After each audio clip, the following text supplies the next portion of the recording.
جمعہ جس ہفتے مجھے پڑھانا ہوتا ہے تو جمعرات کو چھٹی رکھ دیتے ہیں، لیکن آج اس لیے ہم نے مجلس کو کینسل نہیں کیا، یہ بڑے میاں کی وجہ سے۔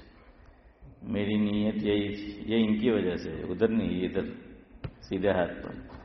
تو اب ان کا سفر ہے، یہ تو نہیں ہوں گے منڈے کی مجلس میں، اور یہ انہی کی برکت ہے۔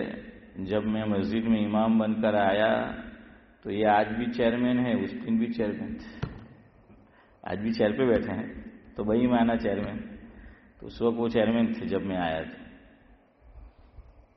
تو شروع میں تو میں چلا جاتا تھا۔ ایک دن عجیب قصہ ہوا، ان کے بتانے سے پہلے میں نے تعلیم کی، کتابی تعلیم، سعد اللہ صاحب تو ہمارے حسین بھائی مرحوم امیر صاحب، میں تعلیم کر کے اٹھا تو میں جیسے ہی اٹھ کے جانے لگا تو انہوں نے زور سے اعلان کیا کہ بھئی تعلیم کا سلسلہ جاری رہے گا۔ اب میں ایک دم ہکا بکا رہ گیا، میں نے کہا ابھی جو ہوئی وہ تعلیم نہیں ہوئی تو کیا ہوئی؟ تو انہوں نے کہا تعلیم کا سلسلہ جاری رہے گا۔ نیا آدمی ہو اور نیا ماحول ہو، نئی جگہ ہو، کیا معلوم ہمیں، ہر جگہ کی ترتیب الگ ہوتی ہے۔ میں چلا گیا، پھر حسین صاحب مجھے ملے تو میں نے پوچھا کہ حسین صاحب وہ کیا بات تھی؟ میں نے کی وہ بھی تو تعلیم تھی، آپ نے کہا کہ تعلیم کا سلسلہ۔ خیر پھر انہوں نے مجھے بتایا جو بتانا تھا، اب اس کی ضرورت نہیں ہے، تو جو بھی ہے، تو مجھے سمجھ آ گئی بات کہ بھائی وہ ان کا اپنا معمول ہے کہ بھائی ایک امام صاحب جو کرتے ہیں وہ کرتے ہیں، وقت ہوتا ہے تو ہم لوگ جاری رکھتے ہیں۔ پھر بڑے میاں نے کہا کہ کچھ باتیں کتابی تعلیم کر لے، اس کے بعد بھی آپ کو کہنا ہے۔ تو پہلے تو میں سوچ میں پڑ گیا، میں نے کہا یار حضرت شیخ نے پہلے قرآن کریم کی آیت ہے تو وہ حضرت تحریر فرماتے ہیں، پھر اس کا خلاصہ، حدیث ہے تو اس کا خلاصہ، اور پھر اخیر میں بطور فائدہ لکھ کر مزید تشریح ہوتی ہے۔ تو میں نے کہا اب اس پر مجھے کیا بولنے کی ضرورت ہے مزید، مکمل میں ٹاٹ لگانا؟ تو میں نے کہا اچھا معلوم نہیں ہوتا۔ اب بڑی مسجد، نئے ہم ہیں، اب کچھ سمجھ نہیں آئے کیسے کرنا ہے، اور یہ بالکل الگ فیلڈ تھی۔ میں وہاں مدرس تھا، جامعۃ القراءۃ کفلتہ میں دارالعلوم میں پڑھاتا تھا، اور یہاں امام بن کے آیا۔ اب اس سے پہلے جہاں امام تھا پلاسٹک گروہ میں 6 مہینے وہاں تھا، اب وہاں ایسی کوئی ترتیب نہیں تھی، 15 دن میں خالی ایک بیان کرنے کا بس۔ فاروق بھائی وہاں بہت آرام تھا کہ 15 دن میں خالی ایک مرتبہ جاوید بھائی بیان کی باری آتی تھی، کچھ کرنے کا نہیں ہے۔ اب یہاں آیا تو بالکل سلسلہ الگ۔ تو سوچا کہ یار اب کیا کرنا چاہیے، تو پہلے تو یہ کہا کہ تعلیم کے بعد کچھ بولنے کا، کچھ دنوں بعد کہا کہ مول صاحب قرآن کی تفسیر بھی کرنی ہے۔ تو ہمارے تو طوطے اڑ گئے ہیں صدیق بھائی کہ یہ تو پتہ نہیں دھیرے دھیرے معاملہ کدھر جا رہا ہے۔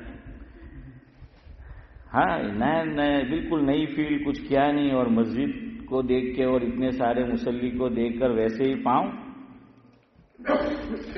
ہلنے لگتے ہیں، ہے نا؟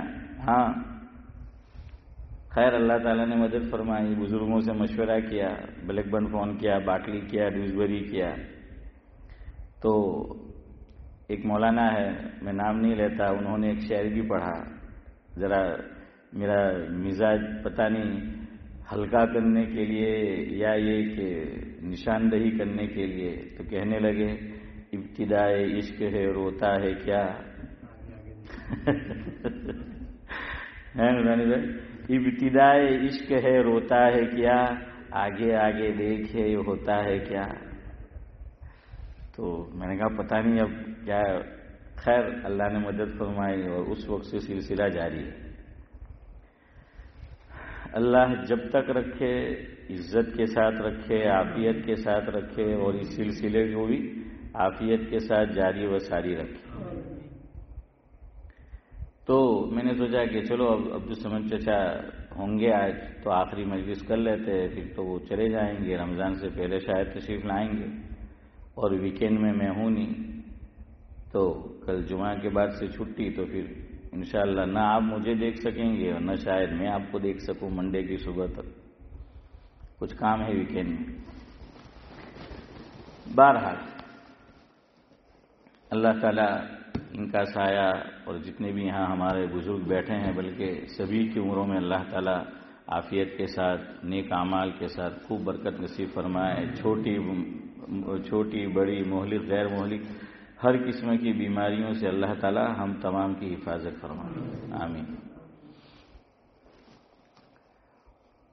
بات جو اچھی ہو دل میں اتار لینا چاہیے. بات جو اچھی ہو دل میں اتار لینا چاہیے اور زندگی کو اپنی سنوار لینا چاہیے.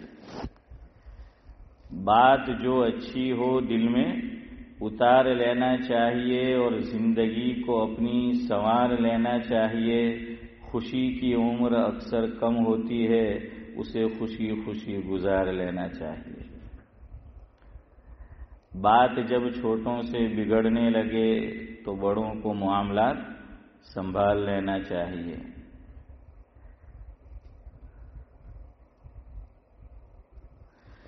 بہرحال تو جو بھی اچھی بات ہو اس کو دل میں اتار لینا چاہیے.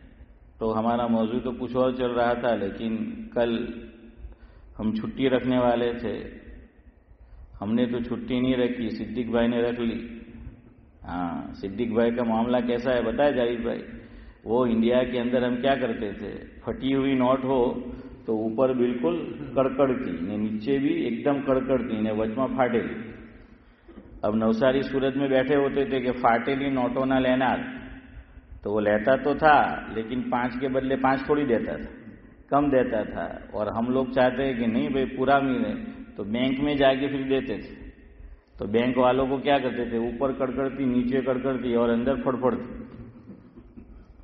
تو صدیق بھائی بھی منڈے کو حاضری دے دیتے ہیں, جمعرات کو بھی درمیان میں گلی مار جاتے ہیں, اور یہ انہوں نے شیخ زمن سے سیکھا ہے.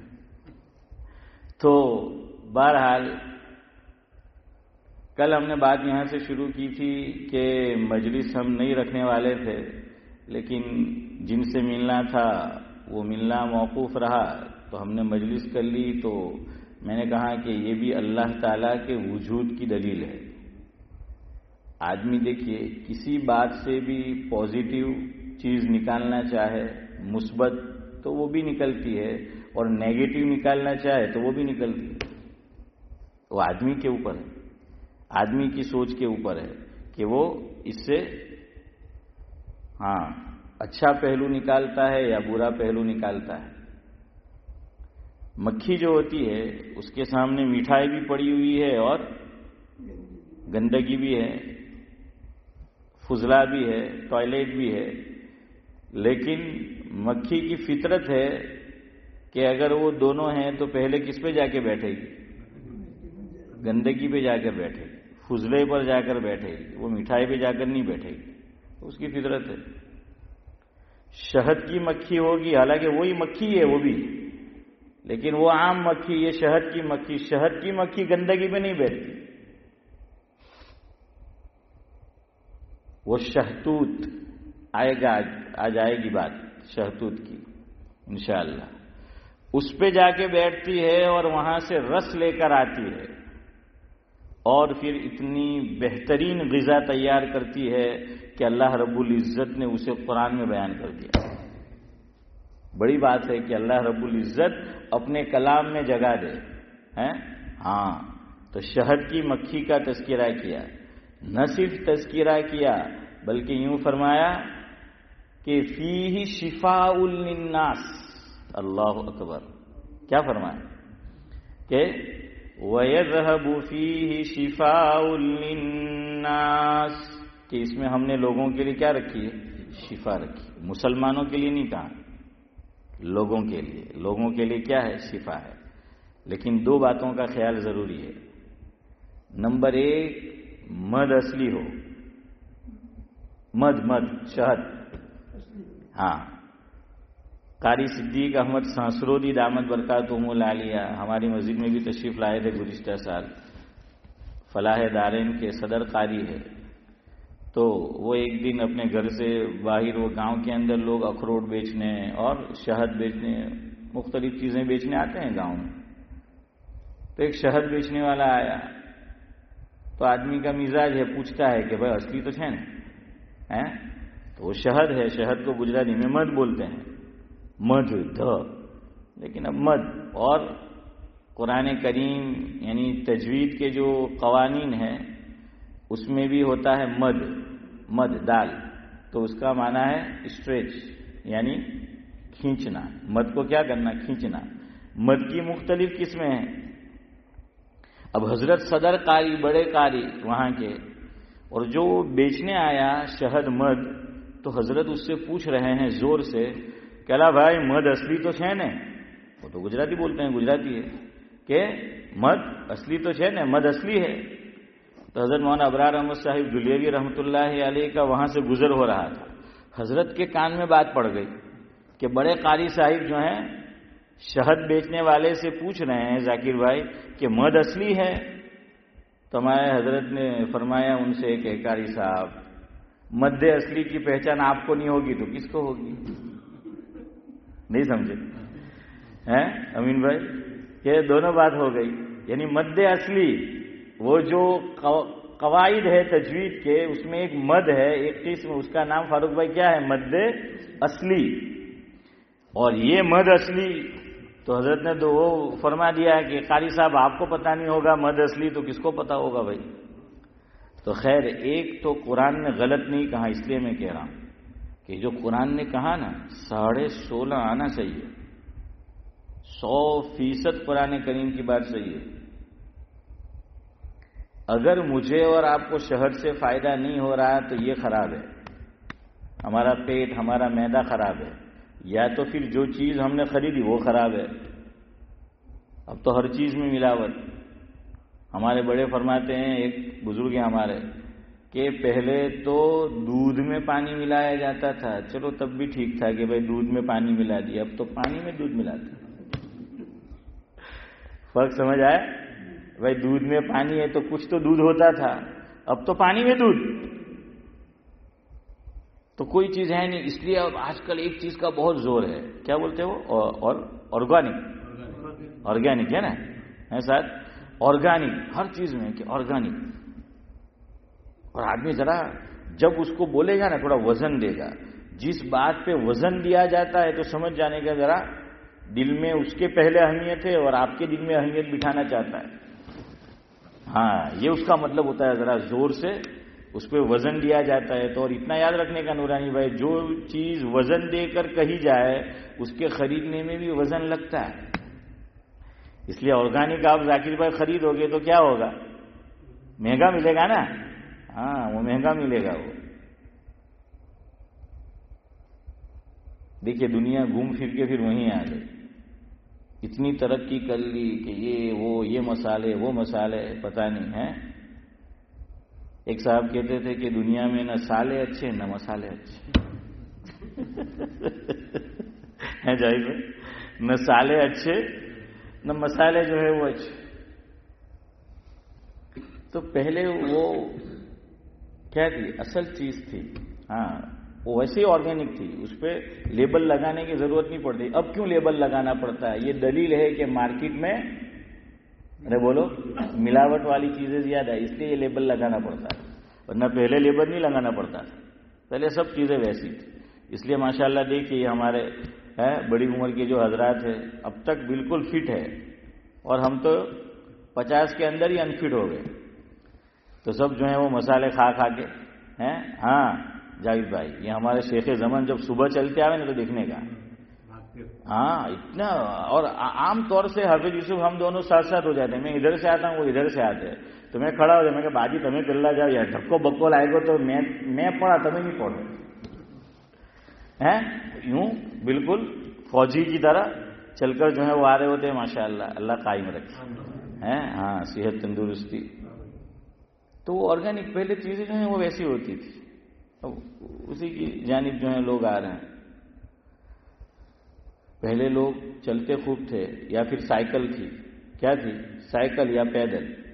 اب آدمی مرسیڈیز خریدے گا, اب تو مرسیڈیز اور BMW کا کوئی ویلیو بھی نہیں رہا, اب تو پتہ نہیں کیا کیا گاڑیاں آ گئی ہیں. ہاں اب تو یہ دونوں کا کوئی ویلیو بھی نہیں. لیکن بہرحال یہ لے گا اور پھر گھوم پھر کے کہاں آتا ہے, رات میں جا کے سائیکل چلاتا ہے, یا پھر پیدل جو ہے وہ بھاگتا ہے. کسی نے بڑی اچھی بات لکھی کہ دنیا میں 2 قسم کے لوگ ہیں. بعض بیچارے وہ ہے جو روٹی کھانے کے لیے کہ کمائے اس کے لیے چلتے ہیں پیدل، کتنی مسافت طے کرتے ہیں پیدل تاکہ کچھ کمائے تو روٹی کھائے. اور کہاں کے مالدار جو ہیں روٹیاں آسانی سے اس کو مل جاتی ہے، اس کو چلنا نہیں پڑتا روٹی کمانے کے لیے. فرمایا وہ ٹھونستا اتنا ہے، کھاتا اتنا ہے کہ پچانے کے لیے چلنا پڑتا ہے. تو چل جو ہے وہ دونوں ہی جو ہے وہ رہے ہیں. تو بہرحال شہد ایک تو قرآن کی بات اپنی جگہ بالکل صحیح ہے، یاد رکھنا. یہاں ایک بات اور یاد رکھو، شاہ عبدالعزیز محدث دہلوی علیہ الرحمہ نے لکھا ہے، بڑی پوائنٹ کی بات ہے، قیمتی بات ہے، آپ کو فائدہ دے گی انشاءاللہ. قرآن کریم کا کوئی حکم، قرآن کریم کی کوئی بات، حدیث پاک میں حضور کا کوئی ارشاد، کوئی وظیفہ، کوئی دعا، اس نیت سے ہم اس کو عمل میں نہیں لائیں گے کہ اس کو ہم آزمائیں. اس پہ ہمارا ایمان ہونا چاہیے. اس پہ ہم آزمائیں گے نہیں کہ ہم کیا کریں گے، ٹیسٹ کریں گے، آزمائیں گے اور پھر نہیں. حضور کی بات 100% صحیح ہے، اللہ تعالیٰ کی بات 100% صحیح ہے. اور اللہ یہ خود قرآن میں کہہ رہا ہے کہ وَمَنْ أَصْدَقُ مِنَ اللَّهِ قِيلًا وَمَنْ أَصْدَقُ مِنَ اللَّهِ حَدِيثًا. اللہ تعالیٰ سے اللہ خود فرما رہے ہیں کہ مجھ سے زیادہ سچی بات کس کی ہو سکتی ہے؟ کسی کی نہیں ہو سکتی. تو اس میں تو نو ڈاؤٹ، کوئی ڈاؤٹ کرنا ہی نہیں ہے. اور رہی بات حضور کی ارشاد کی تو قرآن نے اس کو بھی بیان کیا کہ وما ينطق عن الهوى ان هو الا وحی یوحی. ہاں کہ منہ حضور کا ہے صلی اللہ علیہ وسلم، زبان حضور کی ہے. اسی لیے ایک لفظ آپ نے سنا ہوگا بعض علماء سے کہ حضور اکرم صلی اللہ علیہ وسلم کے تعلق سے اسماعیل بھائی کیا بولا جاتا ہے کہ لسان نبوت نے یہ فرمایا. کیا بولتے ہیں؟ لسان نبوت نے یہ فرمایا. نبوت تو آپ سمجھ گئے، لسان یہ عربی کا لفظ ہے. لسان کا معنی کیا؟ زبان، ٹنگ، جیب. تو یہ نبوت کی زبان ہے، یہ محمد کی زبان نہیں ہے، یہ نبوت کی زبان ہے. اسی لیے حضور نے ایک موقع پر بتلایا بھی، ایک صحابی نے ایک موقع پر ذکر کیا مفہوم ہے کہ وہ آپ صلی اللہ علیہ وسلم کے ارشادات نوٹ کرتے تھے، تحریر کرتے تھے وہ صحابی. تو آپ صلی اللہ علیہ وسلم دیکھیں رحمت للعالمین ہے، لیکن میں آپ کو بہت سی مرتبہ صدیق بھائی یہ کہتا رہتا ہوں، اپواد ہر جگہ ہوتا ہے، یاد رکھنا. اپواد ہر چیز میں ہوتا ہے. رحمت للعالمین کا مطلب یہ نہیں ہے کہ حضور کبھی غصے ہی نہیں ہوتے تھے.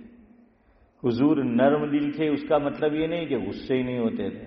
ارے حضور کا غصہ جب ہوتا تھا نا، وہ سب غصوں کا وہ بھی سردار سمجھانے کے لیے. صحابی فرماتے ہیں مفہوم ہے کہ حضور جب غصہ ہوتے تھے تو چہرہ مبارک ایسا ہو جاتا تھا جیسے تشبیہ دی کہ انار. کہ انار 2 قسم کے ہوتے ہیں، ایک اتنا پکا ہوا نہیں ہوتا اور ایک اگر انار فل پک گیا ہے تو اس کے دانے کیسے ہوتے ہیں؟ تو سمجھ جا، لال لال ہوتے ہیں نا، لال لال جو ہیں وہ ہوتے ہیں. فرمایا کہ حضور کا چہرہ جب غصے میں آتے تھے تو ایسا لگتا تھا کہ انار کے دانے نچوڑ دیے گئے ہو.